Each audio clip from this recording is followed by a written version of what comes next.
দুনিয়ার মানুষ ভালো কাজ করো আর খারাপ কাজ করো, সব কিছু আল্লাহ পাক রব্বুল আলামিনের নিয়ন্ত্রণের মধ্যে। পৃথিবীর কোনো মানুষের এইটা বলার সক্ষমতা নাই যে আমি আল্লাহ পাক রব্বুল আলামিনের জমিনে থাকবো না। আপনি যেখানেই যান না কেন আল্লাহ পাক রব্বুল আলামিনের জমিন, যেখানেই যান না কেন আল্লাহ পাক রব্বুল আলামিন পানি, আসমান, জমিন সব আল্লাহ পাক রব্বুল আলামিনের।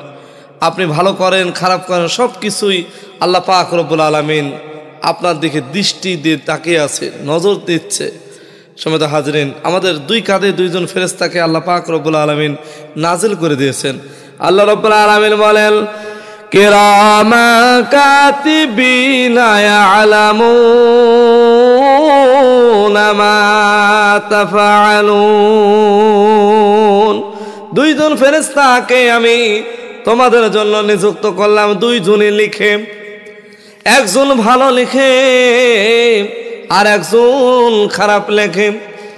ডান কাদের ফেরেশতা আপনি যখন নিয়ত করলেন ইন্নামাল আমালু বিন্নিয়াত, আপনি যখন নিয়ত করলেন আমি একটা ভালো কাজ করব, আপনি ভালো কাজ করার সাথে সাথে নিয়ত করার সাথে সাথে আপনি ভালো কাজের নেকি আপনার আমলনামায় আল্লাহ রব্বুল আলামিন লেখার নির্দেশ দিয়ে দেয়। কিন্তু বাবাজিরা, আমার যুবক ভাইয়েরা, আপনি গুনার জন্য নিয়ত করলেন, যতক্ষণ পর্যন্ত গুনাহ করেন নাই ততক্ষণ পর্যন্ত আল্লাহ পাক রব্বুল আলামিন আপনার আমলনামায় গুনাহ লিখতে দেবেন না। আপনি ফজরের নামাজ আদায় করেন নাই, বাম কাঁধের ফেরেশতা লেখার জন্য প্রস্তুত। এমন সময় ডান কাঁধের ফেরেশতা ডাকতে বলে, ভাইজান মেহেরবানি করে আমার বন্ধুর আমলনামায় গুনাহ লিখবেন না, লিখবেন না। আমার ভাইজান, আমার বন্ধু হয়তো বা জোহরের সময় সালাত আদায় করবে। আপনি জোহরে যখন সালাত আদায় করলেন না, আসরের অপেক্ষা করে, আসর পড়লেন না, মাগরিব পড়লেন না, ইশা পড়লেন না। যখন আজকের এই দিন অতিবাহিত হয়ে শনিবার যখন রবিবারে রূপান্তরিত হয়ে যায়, তখন আর ডান কাঁধের ফেরেশতার কিছু করার থাকে না। জীবনের গুনাহ আপনার আমলনামায় বাম কাঁধের ফেরেশতা লিখতে বাধ্য হয়। সমেত ভাইয়েরা, এই জন্য আপনি যেখানে থাকেন না কেন, যাই করেন না কেন, সব গুনাহ আর ভালো কাজ দুইজন ফেরেশতা লিখতে আছে, লিখতে আছে। কিরামান কাতিবিনা ইয়ালামুনা মা তাফআলুন। দুজন ফেরেশতা আপনার ভালো আর খারাপ সমস্ত আমল আপনার আমলনামায় লিখতেছেন। আপনি হয়তো মনে করতেছেন আর বুঝি কেউ দেখতেছেন না। আল্লাহ পাক রব্বুল আলামিন সূরা ইয়াসিন 23 নম্বর পারার মধ্যে আল্লাহ পাক রব্বুল আলামিন বলেন, আল-ইয়াউমা নাখতিমু আলা আফওয়াহিহিম ওয়া তুকাল্লিমুনা আইদিহিম ওয়া তাশহাদু আরজুলুহুম বিমা কানু ইয়াকসিবুন। সূরা ইয়াসিন 23 নম্বর পারাতে আল্লাহ পাক রব্বুল আলামিন বলেন, আল-ইয়াউমা মানে আজকে, নাখতিমু আলা আফওয়াহিহিম তোমার জবানকে একেবারে তালাবদ্ধ মেরে দেওয়া হবে। তোমার জবান দ্বারা কোনো কথা বলতে পারবে না, তোমার জবান দ্বারা কোনো কথা বের হবে না। ওয়া তুকাল্লিমুনা আইদিহিম, কাল্লামা ইউকাল্লিমু তুকাল্লিমুনা কথা বলবে আমি আল্লাহর সাথে। আইদিহিম ইয়াদুন মানে হাত, ইয়াদুন মানে কি বললাম, ইয়াদুন মানে হাত, আইদিহিম আমার সাথে কথা বলবে তোমাদের হাত সমূহ। ওয়া তাশহাদু সাক্ষ্য দিবে আরজুলুহুম রাজুলুন বিমা কানু ইয়াকসিবুন। রাজুলুন মানে পা, কথা বলবে আমি আল্লাহর সাথে অঙ্গ প্রত্যঙ্গ সাক্ষ্য দিয়া রব্বুল আলামিনের কাছে অঙ্গ প্রত্যঙ্গ গুলো বলবে, আল্লাহ এমন একটা ব্যক্তির সাথে দুনিয়ার জমিনে পাঠাইছো, এই ব্যক্তিটা ভালো ছিল, যদি ভালো বলে আমার জন্য আল্লাহর জান্নাত হাজির করে দেবে। আর যদি অঙ্গ প্রত্যঙ্গ গুলো সাক্ষ্য দিয়া বলে রব্বুল আলামিন এমন একজন ব্যক্তির সাথে দুনিয়ার জমিনে পাঠাইছো, এই ব্যক্তি দুনিয়ার এমন কোনো অপরাধ নাই যে অপরাধ করে নাই, ঘুষ খায়, দুর্নীতি করে, চিটারি করে, বাটপারি করে, যত রকম খারাপ কাজ আছে সব খারাপ কাজের দ্বারা হয়। আল্লাহ রাব্বুল আলামিন এই অঙ্গ পতঙ্গের সাক্ষীর বিনিময়ে অনেক মানুষদেরকে জাহান্নামে নিক্ষেপ করবে।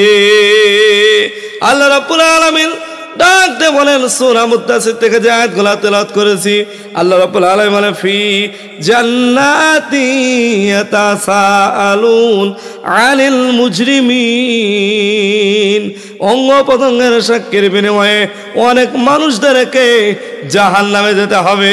জাহান্নামের স্তর 7টা, কয়টা বললাম? জাহান্নামের স্তর 7টা। আল্লাহ রাব্বুল আলামিন বলেন হাবিয়া, হুতামা, লাযা, সাইন, সাকার, জাহিম, জাহান্নাম। কয়টা হলো? 7টা জাহান্নামের স্তর। এই 7টার মধ্যে আমি একটা নিয়ে আলোচনা শুরু করেছি, সাকার। রব্বুল আলামিন ডাকতে বলেন ফি জান্নাত ইয়াতাসালুন, ফি মানে মধ্যে, জান্নাত মানে জান্নাত, ইয়াতাসালুন একজন আর একজনের সাথে আলোচনা করবে। কিরে ভাই, কিরে ভাই, আমরা জান্নাতের মধ্যে প্রবেশ করলাম, কিন্তু ওই দেখা যায় আমার চাচা, ওই দেখা যায় আমার বাবা, আত্মীয় স্বজন দেখা যায় তারা কেন সাকারের মধ্যে এসেছে, কি বা অপরাধের কারণে সাকার এসেছে। সমস্ত জান্নাতি মানুষগুলো আলোচনা করে যখন সমাধান পাবে না, সমস্ত জান্নাতি মানুষগুলো জাহান্নামের গেটে দাঁড়ায়া আব্দুল মালিক, কর্কশ ফেরেশতা আব্দুল মালিককে ডাকতে বলে, আব্দুল মালিক ভাই, আমার ভাইরা কেন জাহান্নামে? আব্দুল মালিক বলবে আমি কিচ্ছু বলতে পারবো না, তোমাদের যদি কিছু জানার থাকে, তোমাদের জিজ্ঞাসা করার থাকে, তোমরা সরাসরি জাহান্নামী মানুষদেরকে প্রশ্ন করতে পারো।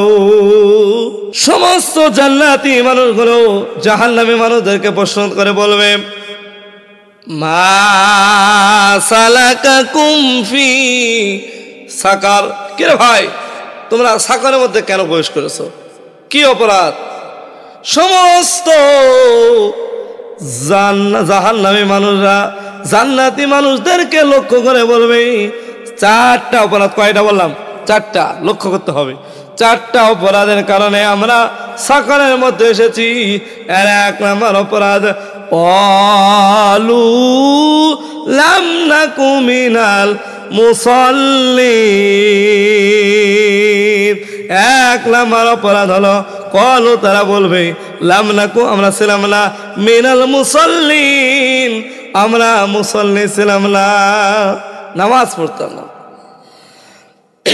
সময় তো যুবক ভাইরাম, আমার বৃদ্ধ বাবাজিরা লক্ষ্য করতে হবে, তারা বলতেছে ক্বালু লাম নাকু মিনাল মুসাল্লিন, আমরা মুসল্লি ছিলাম না। 1 নম্বর অপরাধ, আমরা নামাজ আদায় করতাম না।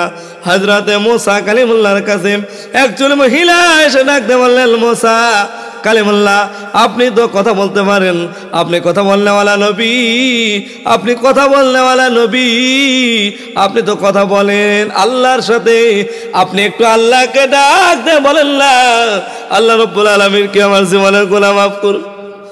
মুসা কালিমুল্লাহ ডাকতে বললেন, মহিলা কি অপরাধ করেছো? মহিলা ডাকতে বলতেছে, মুসা কালিমুল্লাহ, 1 নম্বর অপরাধ হলো, 1 নম্বর অপরাধ হলো আমি জেনার কাজে লিপ্ত হয়ে গেছি, আবার বাচ্চা চলে এসেছি, বাচ্চাকে হত্যা করে ফেলেছি গো। মুসা কালিমুল্লাহ, আপনি মেহেরবানি করে বলুন তো আল্লাহ রাব্বুল আলামিন কি আমার জীবনের গুনাহ মাফ করবে? আল্লাহর পক্ষ থেকে ওই আসার আগে মুসা কালিমুল্লাহ ডাকতে বললেন, ও মহিলা, আমার দরবার ত্যাগ করো, তোমার থেকে খারাপ মানুষ আর দুনিয়াতে একটাও নাই, তোমার থেকে খারাপ মহিলা আর একটাও নাই। মহিলা ডাকতে বললেন, আল্লাহ, এই যৌবন দিয়ে কি হবে? এই যৌবন যদি, এই দেহ যদি জাহান্নামে যায় কি হবে? দেহ দিয়ে কি হবে? আমার এই যৌবন দিয়ে জিবরাইলকে আল্লাহ রাব্বুল আলামিন পাঠায় দেয়া ধমক দে, মানে মুসা, আল্লাহর পক্ষ থেকে ওহী আসার আগে কোনো কিছুই বলা যাবে না, কোনো কিছুই বলা যাবে না। আর আল্লাহ রাব্বুল আলামিন আমাকে ঘোষণা দিয়ে পাঠাইলেন, ও মুসারে ডাক দে, বলো এই মহিলার থেকেও খারাপ ব্যক্তি আজকের সমাজে উঠা বসা করে। মুসা সহ্য শুনে বলেন, ভাই জিবরাইল, কে ওই সকল ব্যক্তিরা একটু জানতে চায়। ফেরেশতা জিবরাইল ডাকতে বললেন, ও মুসা কালিমুল্লাহ, ওই সকল ব্যক্তি পৃথিবীর জমিনে সবচেয়ে খারাপ যারা সুস্থ থাকার পরেও নামাজ আদায় করে না, এদের থেকে খারাপ ব্যক্তি আর একটাও নাই। সবাই তো ভাইরা, এই জন্য আল্লাহ পাক রব্বুল আলামিন বলেছে ক্বালু লাম নাকু মিনাল মুসাল্লিন, নামাজ যারা আদায় করবে না সাকরের মধ্যে যাবে। রাসূলুল্লাহ সাল্লাল্লাহু আলাইহি ওয়াসাল্লাম বলেন আউয়ালু মা ইউহাসাবু বিহিল আবদু ইয়াউমাল কিয়ামাতিস সালাহ, আউয়াল মানে প্রথম, মা ইউহাসাব হিসাব হবে, ইয়াউমা মানে দিন, কিয়ামত মানে কিয়ামত, আর সালাহ মানে নামাজ, কিয়ামতের ময়দানে সর্বপ্রথম নামাজের হিসাব নেওয়া হবে। এই জন্য নামাজ ছাড়া উপায় আছে কি? আল্লাহ রাব্বুল আলামিন সবাইকে যেন 5 ওয়াক্ত নামাজ সালাত আদায় করার তৌফিক দান করেন।